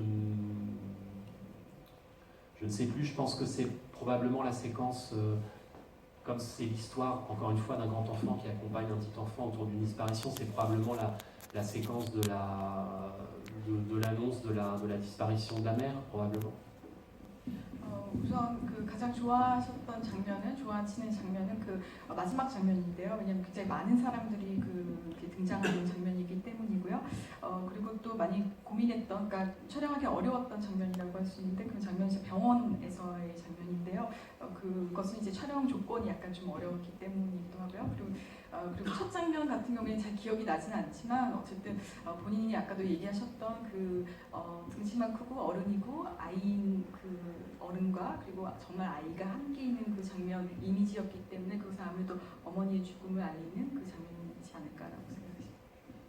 알겠습니다. 네, 거의 끝으로 한 질문 받아야 될 것 같아요. 네, 알겠습니다. 끝으로 마지막 질문 받겠습니다. 저는 조금 엉뚱한 질문일 수도 있는데 그냥 개인적인 느낌일 수도 있어요. 근데 제가 영화를 많이 본 건 아니지만 참사나 어떤 사고로 인해서 성장해가는 사람들의 이야기를 다룬 영화들에 비해서 참사가 일어나기 전까지의 서사가 좀 길었다고 생각해요. 비교적. 그래서 이상하리만치 제가 느끼기엔 좀 이상하리만치 참사가 일어나기까지 되게 많은 이야기가 있었던 것 같아요. 막 러브라인도 있었던 것 같고 그냥 아만다가 뭐 크림 모시기 사러 가는 그런 막 이런 여러 가지 이상적인 이야기가 많이 나오고 심지어 교사인 어머니가 남학생 부모로부터 항의를 받는 장면 이런 것들이 막 많이 들어갔는데 그렇게 사고 전에 서사가 길었던 이유나 의도가 있는지 그게 궁금합니다.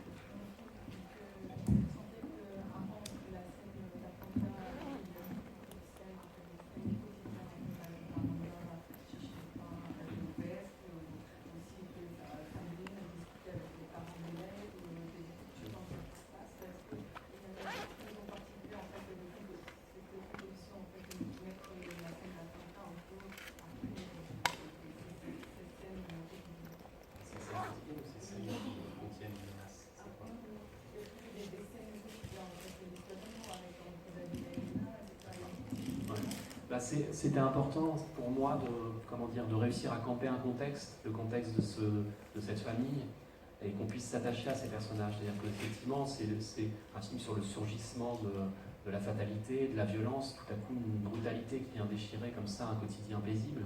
Et donc c'était important qu'on puisse s'attacher à ces personnages, qu'on puisse percevoir un petit peu ce qui était leur vie, le cours normal des choses avant que surgisse ce drame. Et puis il fallait qu'on s'attache à cette jeune femme qui va disparaître, c'est-à-dire qu'on soit accompagné par son souvenir tout le long du film. Donc il fallait un petit peu de temps, effectivement, pour ça. Et en même temps, il n'en fallait pas trop, parce qu'il ne fallait pas non plus... je pense que maintenant, quand les gens vont au cinéma, ils connaissent à peu près le sujet du film. Donc je ne voulais pas non plus qu'il y ait un suspense malaisant, qu'on attende pendant... Voilà, qu'on se dise, oh là là, ça va tomber, ça va tomber. Donc il fallait trouver le juste milieu, à la fois assez de temps pour qu'on puisse s'attacher au personnage, et pas trop longtemps pour ennuyer les gens, et puis les ennuyer, ou alors qu'il y ait comme ça cette chose un peu malsaine d'attente de l'attentat. 우선 그 인물의 일상을 그렇게 이제 좀 약간 오랫동안 얘기를 한 것은 관객이 인물에 대해서 좀 약간 애착을 가지게 되는 어떤 그런 장면들이기 때문입니다. 그리고 또 한편으로는 이 테러 때문에 그 인물들의 일상이 갑작스럽게 깨져버리는 거, 그런 것에 대한 어떤 표현이기도 하고, 표현을 위해서이기도 하고요. 그리고 이제 쌍드린에 대해서 관객이 처음 이제 그녀의 일상을 보고 그녀가 어떤 사람인지 알기 때문에 그녀가 중간에 이제 부재를 하지만 계속 쌍드린에 대해서 했으면 하는 마음이 있었습니다. 그녀를 생각하는 마음. 그리고 요즘은 영화 마케팅이 너무 잘 됐기 때문에 이 주제가 어떤 건지 관객분들이 대부분 아시고 이제 영화를 보시는데, 그렇기 때문에 이제 그 테러가 일어날 것이다, 언제 일어나나라는 서스펜스를 만들고 싶지는 않으셨답니다. 그래서 그 적절한 순간에 테러가 등장해야지, 또 테러가 이제 일어나야지 또 관객들이 좀 더 지루하지 않고 혹은 또 너무 초조하지 않고 했기 때문에 그런 적절한 순간이라 생각해서 그 테러가 이제 등장한 장면이 연출하셨던 것 같아요. 나름 배치는 돼 있어요. 25분쯤에 일어나거든요. 전체 100분 정도 길이니까 사실은 4분의 1을 안에서 일어나는 기본적인 서사의 법칙 안에서 있긴 해요. 그런데 앞에 되게 말씀하신 되게 빠르게 촘촘하게 여러 가지 것들이 있기 때문에 많다라고 느껴지는 거지, 사건이 더 늦게 터지는 건 사실 아니기도 해요. 근데 저는 앞에 이렇게 일상적인 것을 많이 보여주시는 게 감독님의 특징이자 대단히 이 영화가 또 남다른 매력을 주는 순간이 아닌가 싶었습니다.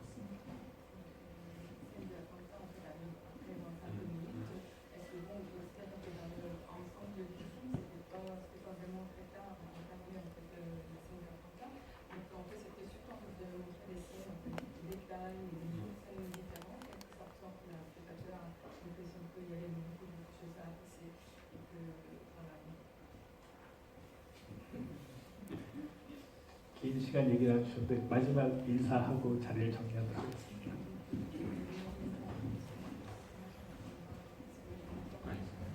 Non, je voulais vous remercier. Ça fait partie des débats les plus longs que j'ai eus. Et c'est assez fascinant pour moi en fait je me déplace pas dans tous les pays, à tous les endroits où il sort, mais c'est toujours fascinant de voir comment les films sont perçus effectivement à travers des différences culturelles, des manières de... Et là, c'est vrai que j'ai eu énormément de questions que je n'ai pas eues dans d'autres débats, en France évidemment, mais à d'autres endroits. Et c'est très stimulant, très intéressant. Et ça tournait, j'ai eu le sentiment beaucoup autour des intentions, de la psychologie des personnages. Et voilà, c'était instructif pour moi. Donc merci de votre attention et merci de me faire partager aussi vos impressions sur le film avec votre regard. voilà, ici. 굉장히 긴 토론이었고요. 그 어디서도 이렇게 볼 수 없었던 긴 토론을 오늘 저녁에 이렇게 나누게 돼서 너무 감사한데요.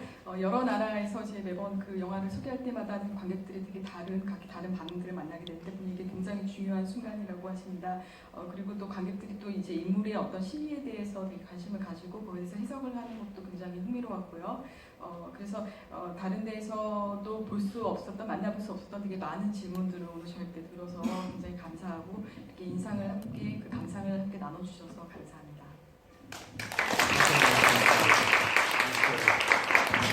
네, 질문 많이 주셔서 감사합니다. 고생하셨습니다.